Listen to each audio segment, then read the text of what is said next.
I think for me, this is the best African Games, in terms of numbers. For the first time, we're having 29 countries taking part in the table tennis event.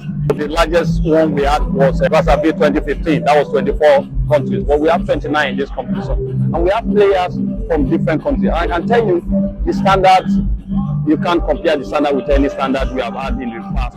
Because the standard, everybody is playing at the same level. Apart from the new countries that are coming in, but you talk about Egypt, Nigeria, Tunisia, Algeria, Madagascar, you can't imagine countries like Uganda coming here to play the same level. I can tell you that this table tennis competition is one of the best organized in terms of atmosphere, in terms of the venue, in terms of the transportation, logistics.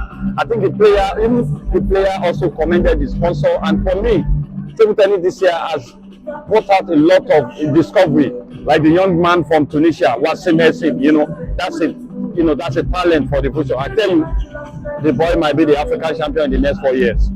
That's what we have seen here in Accra. I tell you, what happened last week, 2 weeks ago in Busan, has confirmed to us that it's not going to be a Chinese affair again. Anybody can win. You can be lucky to be turned to a very good draw.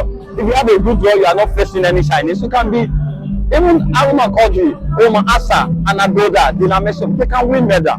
The way table tennis is going now, you can imagine that France can make the final of the World Team Championship. Fortunately for every one of us, you can only present only two players for the Olympics. So it's everybody's game. So Anagoda for me is a talent, is a record breaker. I call her an hat-trick. She has won the African Cup, she has won the African Championship, and she has added this one to it. It's her first appearance. I tell you, Anagoda still have a lot of years ahead of her. So we should be expecting a lot. At the under 15 level, she's ranked #1 in the world.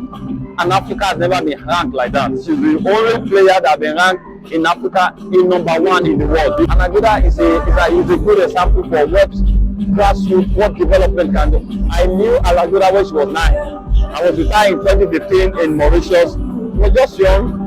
Her mother followed her everywhere. And you can see the result of the investment. Egypt has invested in that. I think every Africa should learn from Egypt. They have invested in their young age, in their youth, and you can see the results. They dominated the table tennis event, there's no doubt. The idea that somebody is a powerhouse, the defending champion, maybe sleeping giant.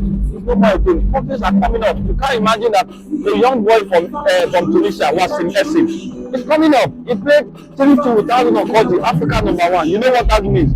It's a warning signal to every one of us that the players are coming up. For us, in African table tennis, this is the best African Games I've ever seen.